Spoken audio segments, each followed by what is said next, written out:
Everybody come and catch the show. You want dad jokes, they got plenty of those. So relax and listen on as Dev and Kyle start the apocalypse.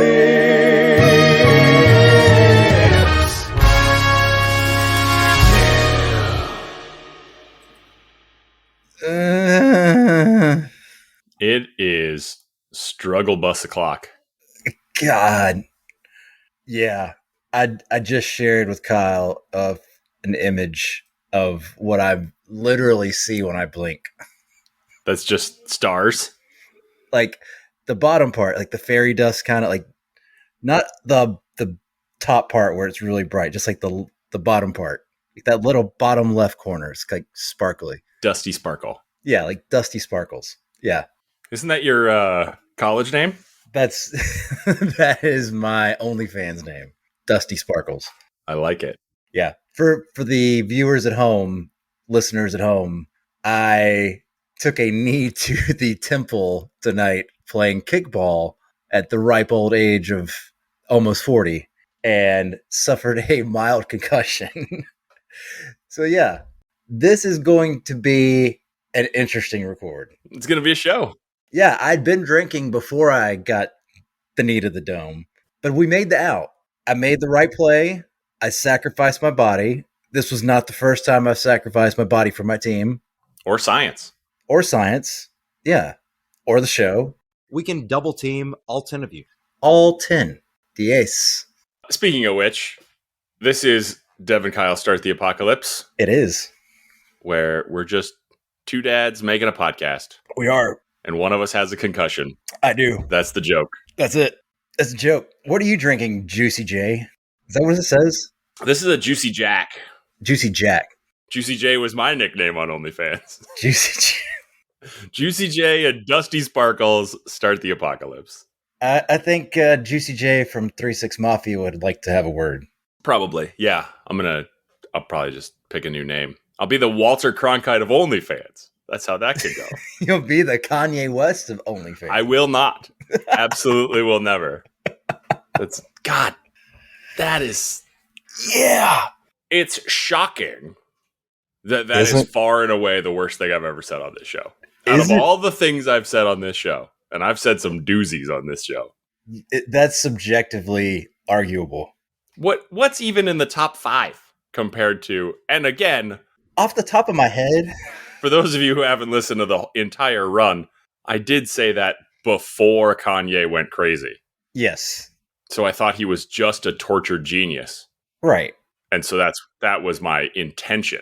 To be fair, he had shown glimpses of maybe being a little batshit. Haven't we all? But then he went completely off the rails. And that was before the completely off the rails. Like the undisputable off the rails. Undisputable king of the rails. What is even cracks the top 5? I think that one's number 1, number 2, number 3, 4, and 5.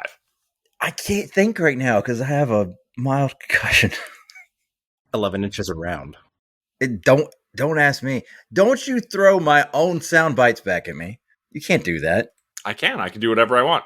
If you want to throw sound bites back at me, you should get a soundboard. My tongue is the Keith Richards of tongues. Well, that's true. Uh-huh. It's true. This is video montage footage.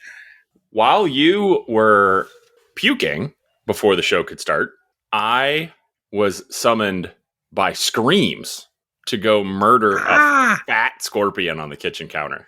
And is that like... It's not a euphemism. No. Okay. Just making sure. It was... I'm holding up. It crawled across the electrical outlet. It was the size of a regular 2-prong, 2-inlet electrical outlet. Wide? Not like long. Long. It's on the side. So it was crawling across it from like left to right, not up and down. An electrical socket is a rectangle. The scorpion from claws to tail was as long as the long direction of an electrical outlet. Okay, gotcha. Because on the counter, my electrical outlets are sideways. That's why I was confusing you. Yeah. I'm thinking like traditional electrical outlet on a wall. I should have taken the opportunity to just say to you that everyone's electrical outlets are always sideways. and made you crazy to go look in your house in your current stupefied state? I can see 3 right here. I don't need to go do that. I mean, there's one right here. I mean, I don't need to do that.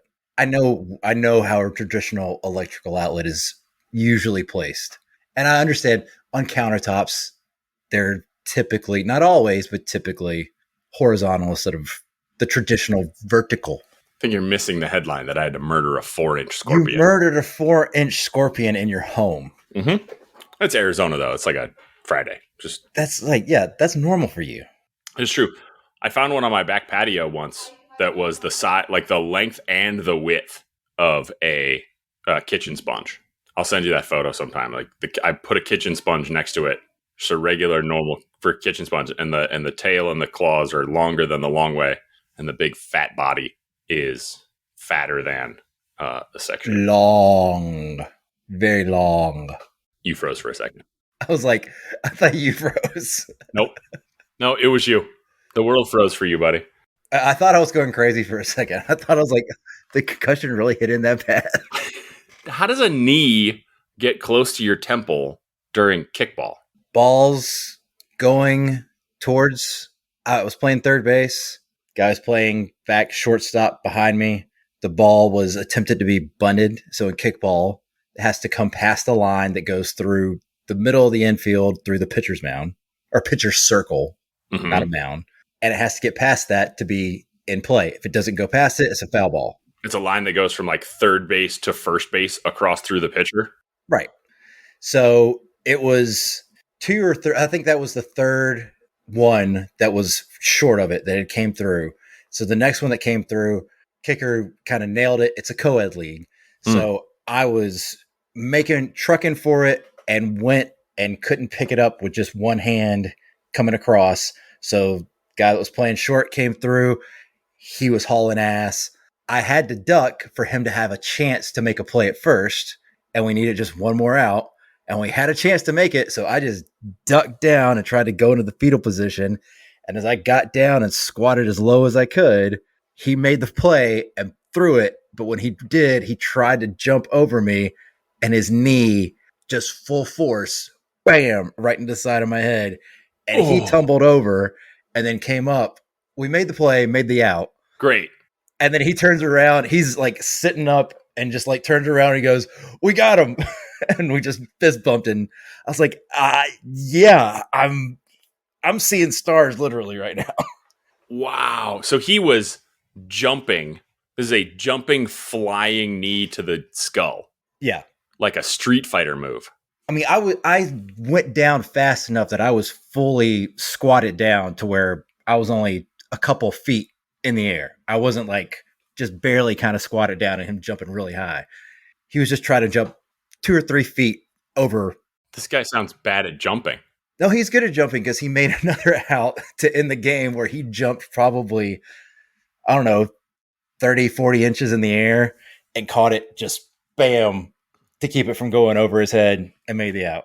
Wow. He was even surprised that he was like, oh.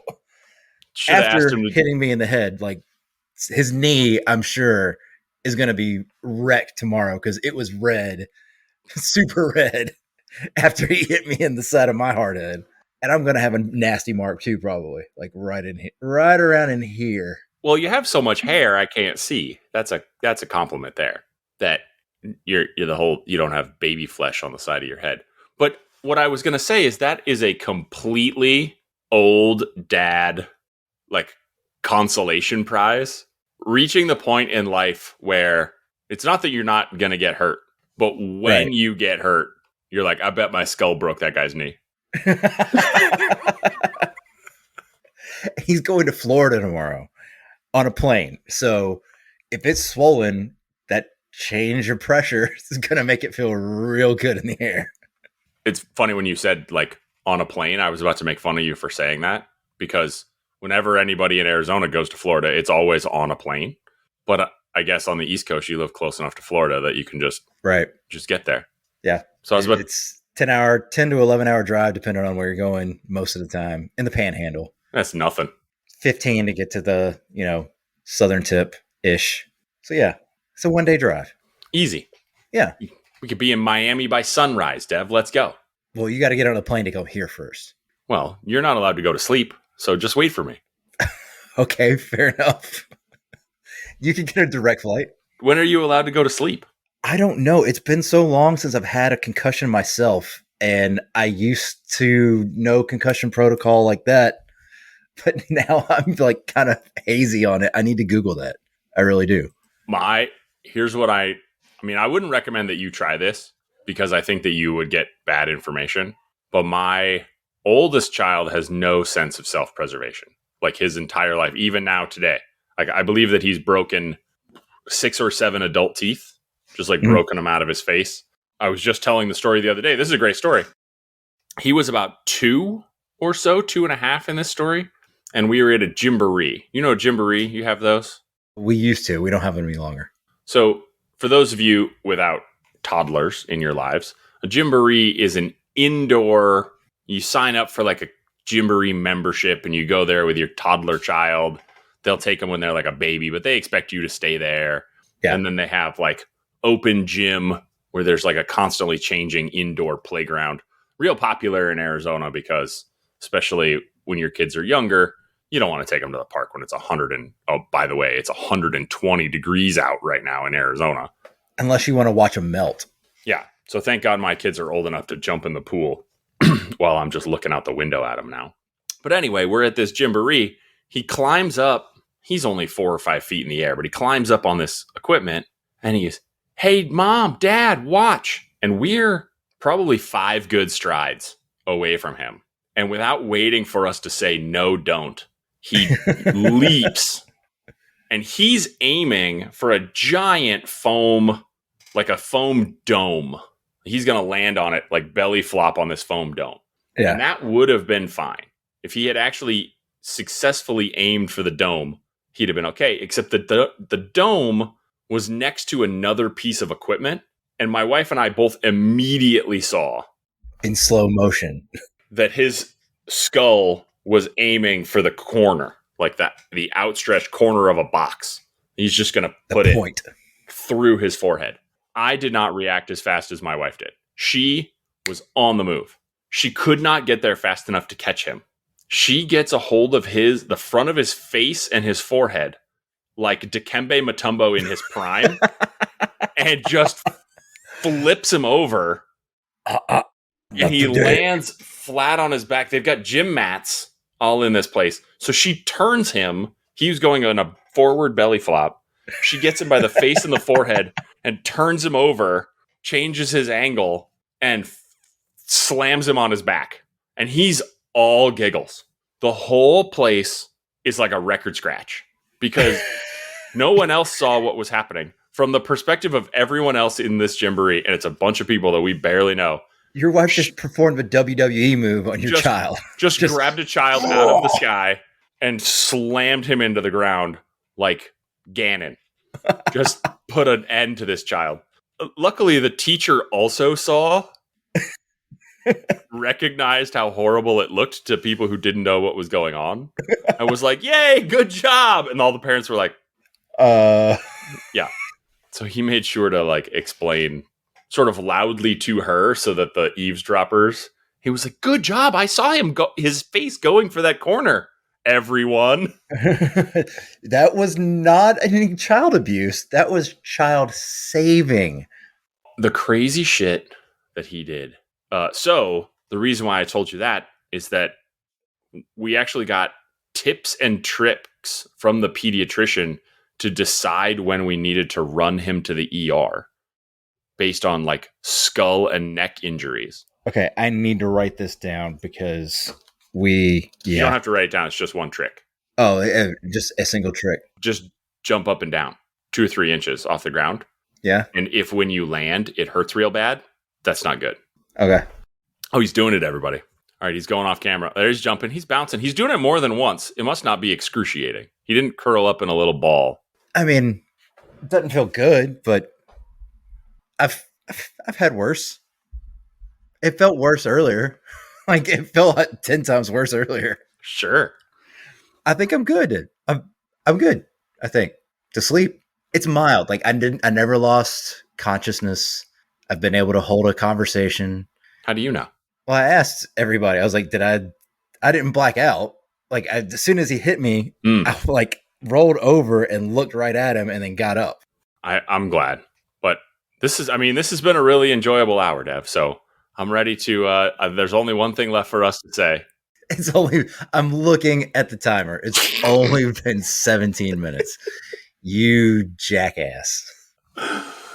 Oh, it's a good thing we are not in a studio together because I would have slapped the shit out of you right now. Go Joe Walsh on me? Because for a split second, I was like, holy crap, did we? Wait, no, look up there. That jumping jarred something loose. Just rattled it around. I already had a few screws loose. That knee to the head used to be adventurer until I took a knee to the head instead of an arrow to the knee. Go on a rampage on me like Joe Walsh in a hotel room. Like Chris Benoit. What did Chris Benoit do? I'll tell you the Joe Walsh story that I saw. Who's Chris Benoit? Who's that? Chris Benoit was a professional wrestler from Canada that had CTE that horrifically murdered his family and then committed suicide. Oh my God. No, Joe Walsh is still alive. From multiple concussions from wrestling. Jesus. No. Thanks for bringing the show down, Dev. Now I do have to end it early. My gosh. Wah, wah. We're going to edit all that out. Joe Walsh. Joe Walsh, the guitarist from the Eagles.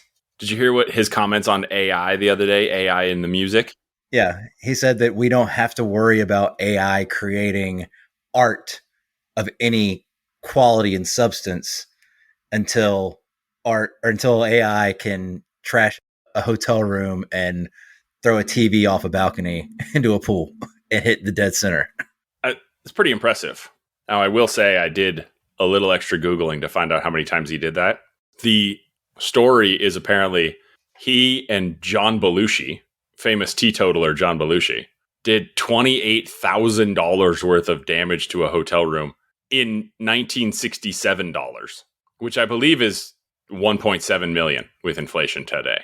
Something about around there. Sounds about right. Shaving a haircut 2 bits, and they did 28 grand to a hotel room. You're showing your age there with that one.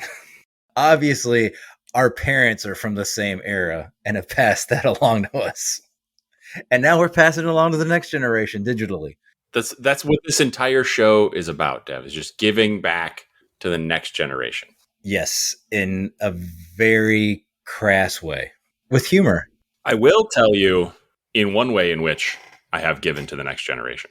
We went out to dinner the other night, and at the table, they had one of the guys walking around doing balloon animals. What are you at, Chuck E. Cheese? No, we were at a local Arizona staple, Rustler's Roost. They got rattlesnake on the menu and classic cowboy decor. It's been there for, it may honestly have been there for 60 years, I think. It's been there since the 60s. It's a little yeehaw. It's not yeehaw. There's a lot of country bars, places where people go and do like yeehaw line dancing. No, this is like a regular restaurant. But certainly there's Old West decor. But so there's a balloon animal guy walking around, and while he's making balloon animals, he wants to tell a joke or two. Is he dressed like a rodeo clown? He was not. He was dressed, I would say, lavishly. He was dressed demurely for a balloon animal guy. Gotcha. Right? On a scale of balloon animal guy to rodeo clown, if those are the two ends of the spectrum, he was real close to balloon animal guy and not real close to rodeo clown. Okay. His bow tie was normal sized, but there was a bow tie. And no makeup. No makeup. No. No red nose. No. Oversized shoes. Okay. While he was making balloon animals, he made the mistake of engaging Kyle's children in a joke contest. He got told no less than 15 jokes. Like, he wanted to walk away, and my daughter, who I believe told him half of those jokes, was like, I got one more for you. He's like, uh-huh. Listen, they were legitimately funny, but because they're my kids, right? But I wanted to play the joke time theme, like when they started. You played it in your head. You're like, I did. Do you know what the joke time theme sounds like in my head? Da da da da. Joke time. Please laugh. the Chase version is what everyone hears, but when I think of it, I always just hear the Dev version. That's the version that's closest to my heart. I hear Chase and myself singing with Chase in my head. She told him her favorite joke, which is, it's not joke time, but I'm going to tell you her favorite joke. What do you call a flying bagel? A flying bagel. I have no idea. A plain bagel. That was pretty good. That's her favorite joke right now. I've heard that joke 30 or 40 times in the last 2 weeks. You're like, I already know the punchline. She's just working on her delivery, I guess. Yeah. Practice, like stand-up comedy. Practice makes perfect. I get told I tell a lot of the same stories, and I'm like, I'm perfecting my craft. So when the next person hears it that hasn't heard it before, it's the best version to date. I am actually kind of impressed at our staying power with, I don't think, repeating ourselves too much. I mean, we're old. We forget. If you've heard the same story from us twice, email us at devandkyle@sta@gmail.com. Let us know which joke you'd like to hear for a third time. See if we can get it. Our story. Yeah. We can perfect it. Tell us what 2 episodes they came from and timestamp them. Do our job for us. Do our job. Yeah. Be our guest. No. Be our guest. That movie has been played on loop almost at my house the past couple of weeks. Ooh, you're getting into it. Oh, that's 2 years old. Yeah, you're getting into it, aren't you? Oh yeah. Oh yeah. The trick is just to get them hooked on movies that are tolerable. Yeah. I'm going to show her Robin Hood and Sword in the Stone. Men in Tights.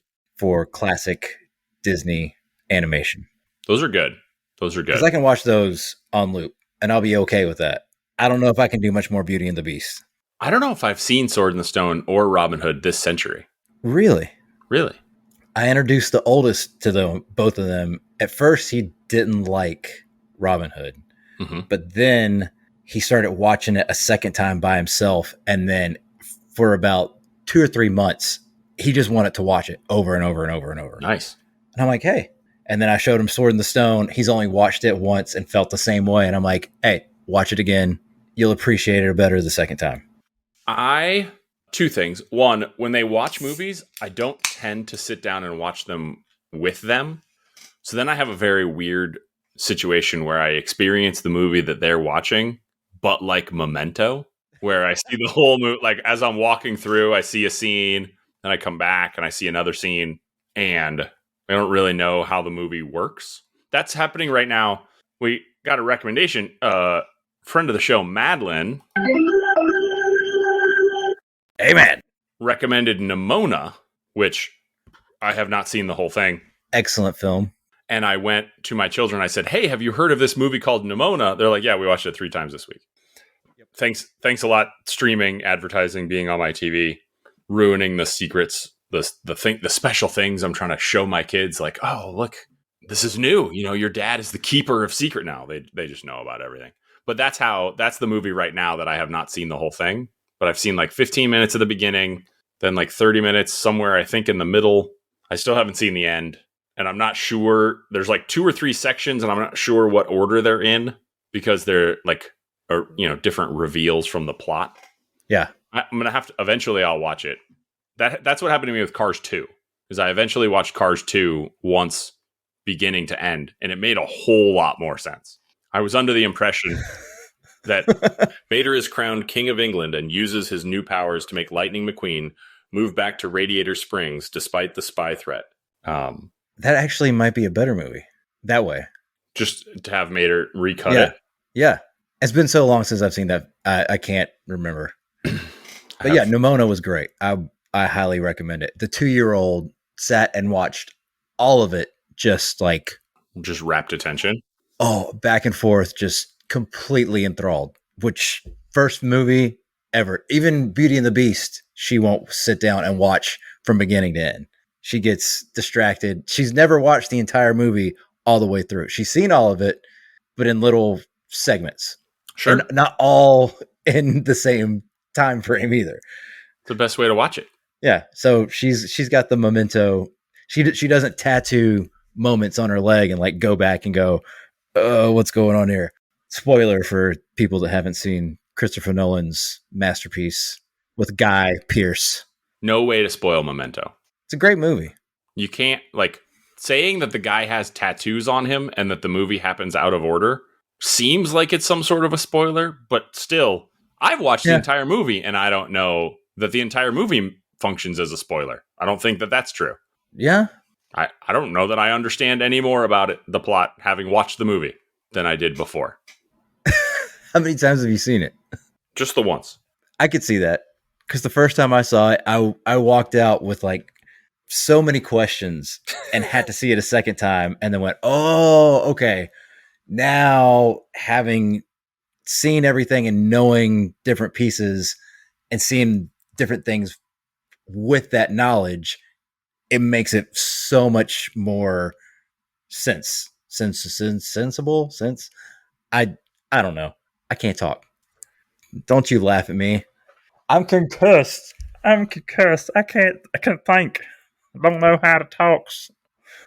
What if I developed one of those weird maladies where people start talking a different accent after they suffer a traumatic event or like a traumatic head injury?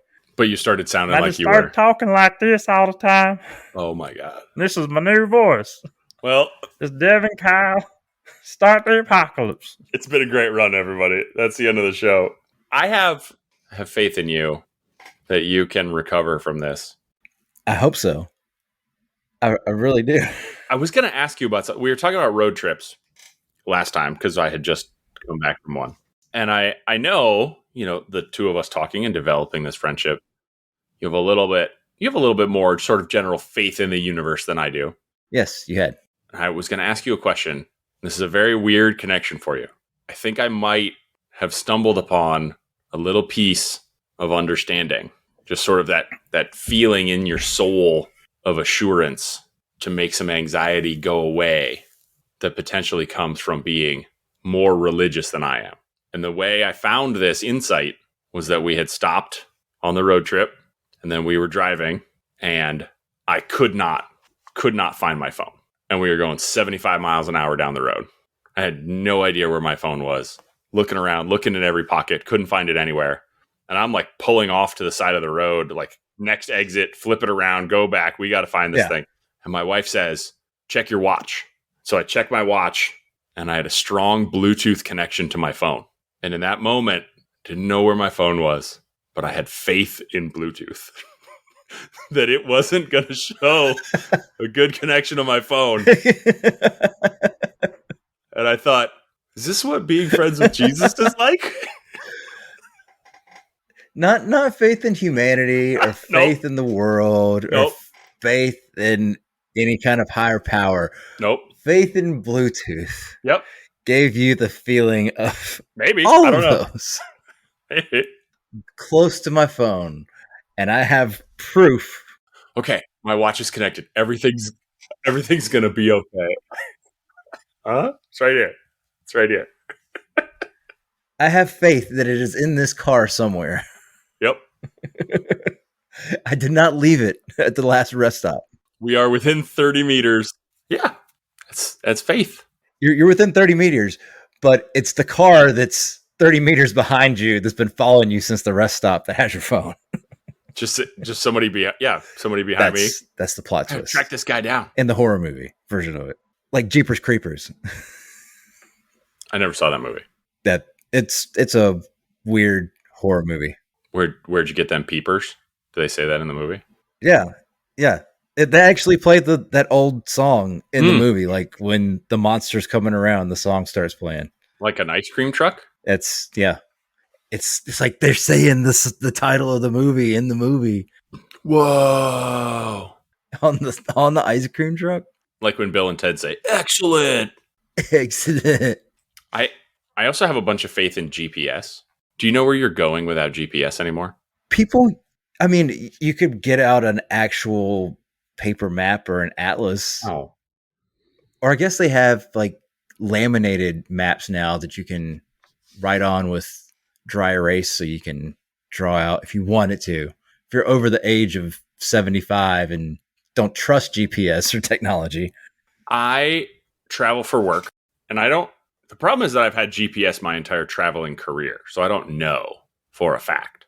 But I realized I go to these cities and like then I'll go back to the city.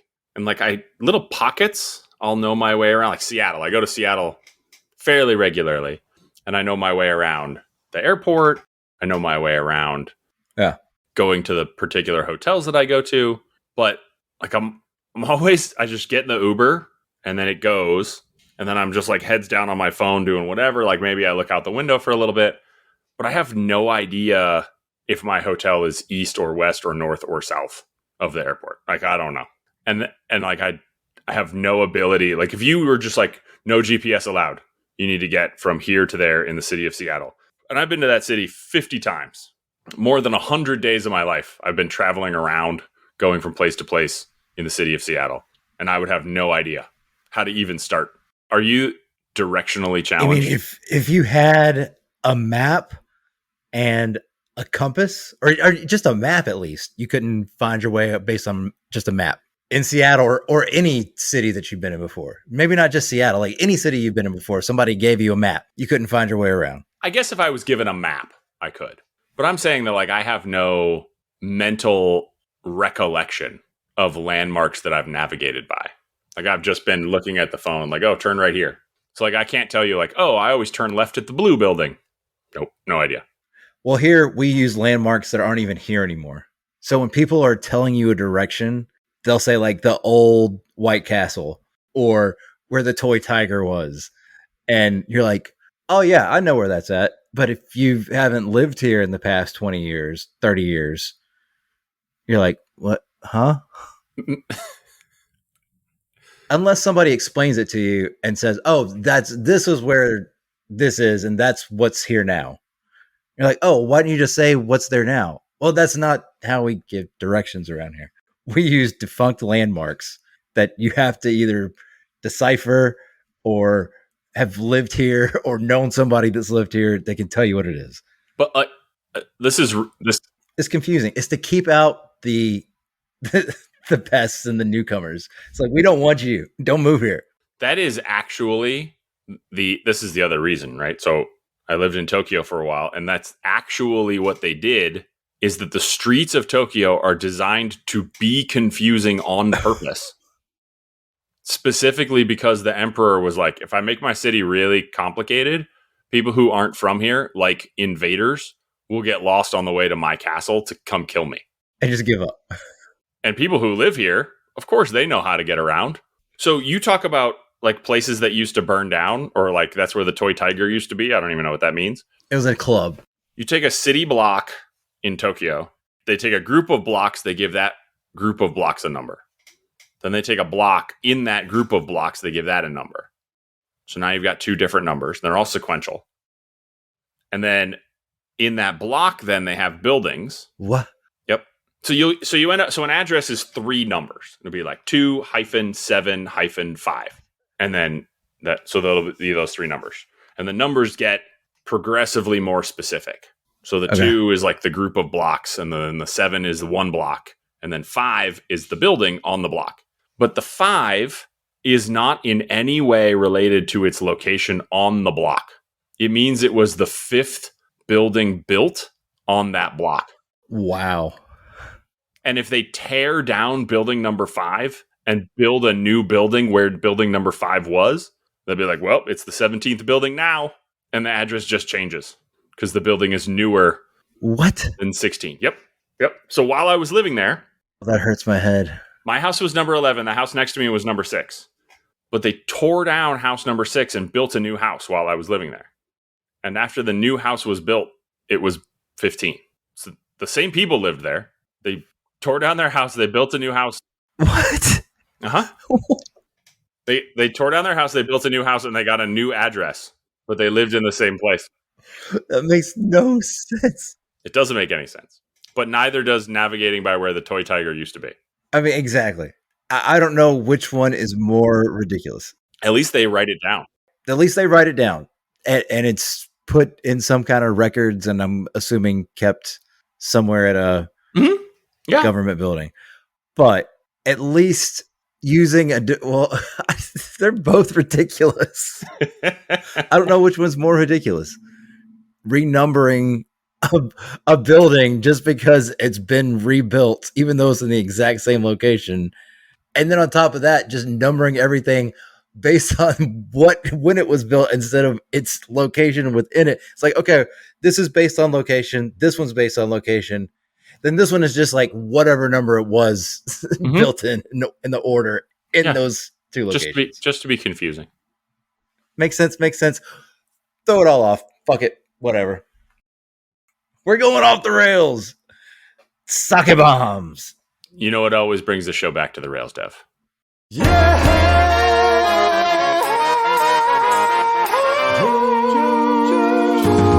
time. Please laugh. It's summertime in the top half of the world, Apocalyptos, and many of you will be at the beach or the pool, craving a margarita or a refreshing drink. With the BlendJet 2, the ultimate portable blender, that craving can now be satisfied. It's small enough to fit in a cup holder, but powerful enough to blast through tough ingredients like ice and frozen fruit with ease. BlendJet 2 is portable, so you can blend up a smoothie at work, a protein shake at the gym, or even that margarita on the beach. It's whisper quiet, ensuring you can enjoy your morning smoothie without waking up the whole house. It lasts for over 15 blends, recharges quickly via USB-C, and it even cleans itself. Just blend water with a drop of soap and you're good to go. Available in over 30 colors and patterns, there's a BlendJet 2 for every taste and style. What are you waiting for? Go to blendjet.com and grab yours today. And be sure to use the promo code DEVANDKYLE, DEVANDKYLE, to get 12% off your order and free 2-day shipping. No other portable blender on the market comes close to the quality, power, and innovation of the BlendJet 2. They guarantee you'll love it or your money back. Blend anytime, anywhere with the BlendJet 2 portable blender. Go to blendjet.com and the promo code DEVANDKYLE to get 12% off your order and free 2-day shipping. Shop today and get the best deal ever. All right, Dev, it's joke time. It's joke time. A weasel walks into a bar. And the bartender says, "Wow, a weasel? I've never served a weasel here before. What can I get you?" Pop goes the weasel. And the weasel drinks pop. Ba-dum-bum. Pop goes the weasel, Dev. You never heard that song before? Oh, sweet baby Jesus. Oh, yeah. I was singing it earlier today in the car, to be honest. It's one of those songs that... It's like is that like a Louisville top 40? Pop goes the weasel? Yeah, it's on the top 40. It's on the top 40 of friggin' Coco Melon. Oh, I have a disdain for Coco Melon. But speaking of disdain, and we were talking about Disney flicks a little bit earlier, and everybody, all of our fans know I like to poke. I don't poke the bear. Nobody pokes the bear. Never poke the bear. But I do poke the mouse. God damn it, Dev. You're going to get... This is going to be the end of this show. I do poke the mouse. And right now, hey, this is the perfect time to poke the mouse because of what's going on with the strikes. Oh, sure. You look surprised. No, I didn't know when the mouse would be distracted, but you're right. This is the perfect time to poke the mouse. It is. The mouse needs to be like cattle prodded. Kicked in the jimmies. Not just poked. Maybe put into like a headlock, like just repeatedly punch right in the orbital socket over and over. Bob Iger. Mouse. He really put his foot in it, didn't he? Yeah, I said it. I will say this right now. If there was ever a time for us to be in, I guess, we're in the entertainment industry in this podcast to a degree. We're exactly the same as Hollywood actors. We're not SAG members or Writers Guild members. We'd like to be, if you guys are ever offering. Yeah. But we've got a platform to voice, and fuck you, Bob Iger and all the other executives. Go suck a bunch of bag of dicks, starting with that fucking mouses. We're never going to end up on the world's most expensive scuba mask if you're not nicer to the mouse. Or will we? This is our chance right here to make a big scene or something. I don't know. I blame the concussion. I poked the mouse. Poke, poke, poke. In his big floppy ears. In his stupid theme park. On the subject of you poking people, Not people. Mouse. Mice. did you hear about all the feet washing up in Seattle and other places along the Pacific Ocean? The feet? I can tell on your face that this, Like human feet? yes, that this is completely new to you. No. This is shocking. Is this a joke time? Are you taking me left field on this to like make me laugh? This is not a joke time. You're going to learn so much in the next 5 minutes because the mystery has been solved, Dev. But you don't even know what the mystery is. That's a little foreshadowing for you. So, They found Dexter Morgan. Real life Dexter Morgan. maybe. You don't know. Maybe. So, circa 2006, 2007, feet, dismembered human feet in their shoes, start washing up on the beaches of Washington. And then they find like 2, but they're not. When you say 2 feet, people think like, oh, okay, they found 2 feet. Nope. 2 right feet. One was a size 10 and one was a size 12. They find them like back to back. Or heel to heel. And they think, oh no, this is a problem. We're finding feet. They're finding like, and then it keeps happening. More feet. Something like a total of 20 or 25 unmatched feet. Never the other side of a foot have washed up on the beaches of the Pacific Northwest. Decomposing, almost always in a shoe of some kind. And they didn't know what's going on. They're trying like serial killer. They're looking for missing people. They're not finding it. They start doing DNA. They're not finding matches with missing people. Nothing. They've solved the mystery, Dev. Recently. Yeah. Recently solved the mystery. This happened in 2006, 2007, but they just recently solved it. No, it's been happening. No, it's just been happening this whole time. There's 25 feet over the course of the last 15 years, whatever that is. Oh, still? Yeah, it's still happening. It keeps going. Holy crap. Yeah. The mystery is, trigger warning. It's a little gross. When people like die at sea, they sink to the bottom of the ocean. And when a body goes to the bottom of the ocean, it gets set upon by scavengers and they eat the like soft tissue first, which is usually like the joints, and they eat through the joints. And that one of those soft places is the ankle. Circa 2006, 2007, shoe manufacturers started putting more air in the soles of their shoes. And so it used to be that the fish would chew your foot off after you died at sea, and then your foot would just stay there right next to the fish in your shoe, and no one would ever see you again. But now what's happening is that they chew the foot free, and the air in the soles of your Nikes brings it to the surface of the ocean, and then the current takes it to the beaches. Thanks, Phil Knight. And that's why it happens. And that's why people are finding these feet. They're not from missing people. They're from people who are confirmed, lost at sea, dead, and their Nikes and their Reeboks. And I don't want to single out any kind of shoe manufacturer. They're Adidas, whatever. And their Under Armour and their Skechers. Skechers are super light. And more recently, they're on the Swiss company. On the On whatever it is. Is that a real company? They should sponsor the show. They should. Roger Federer is a spokesman. He has his own line with them. The Roger. Of tennis shoes? Yes. Yes. They're trying to make it big in tennis, but they also have running shoes and casual shoes. And they're super lightweight. Like they feel like they're hardly anything. And they look pretty good too. I don't know. They're pretty expensive. I have not decided to buy a pair yet, just because they're more expensive than Nikes. What the hell? If I buy a pair of shoes that's more expensive than Nikes, those shoes better be trying out to be the president of the ocean.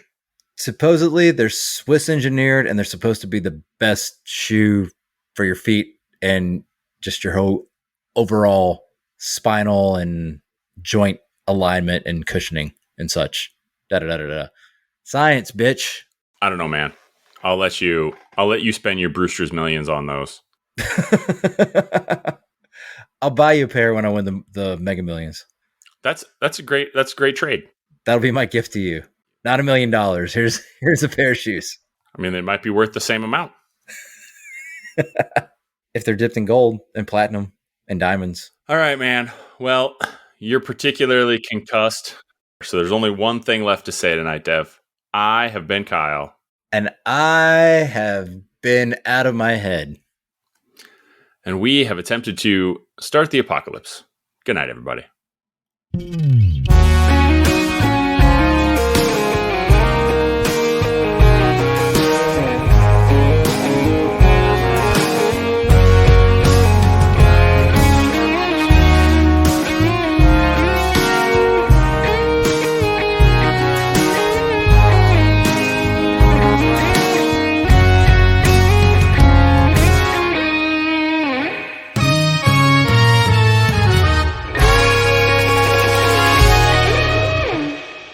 I'm Batman. Dev and Kyle Start the Apocalypse is brought to you every other week with a full archive available at devandkyle.com. The Apocalypse theme and other music in the show is written and performed by Chase Noseworthy. He's Chase Noseworthy on YouTube or at NoseworthyChase on Twitter. All graphic design for Dev and Kyle Start the Apocalypse has been created by Dead Vision. Find her work on Twitter and Insta at XDADOTTER and book her immense talents at xdadotter.com. Audio engineering provided by Cassandra Umsong. She can make you sound even better than Dev and Kyle because you'll provide much better raw materials. Get in touch with her on Twitter at coffeewithcoom. That's coffee with COUM. Dev and Kyle support artists and creatives of all types. Exposure is for film. Artists need compensation.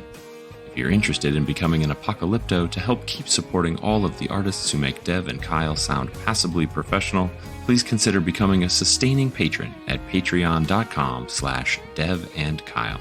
Show notes, transcripts, and any other information from this episode should be available at devandkyle.com if Dev and or Kyle did their job.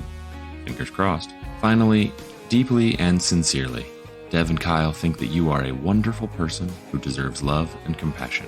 We hope our small gift of what we consider interesting or entertaining has made your day even the tiniest bit better. Thank you for liking or subscribing in your favorite podcast app.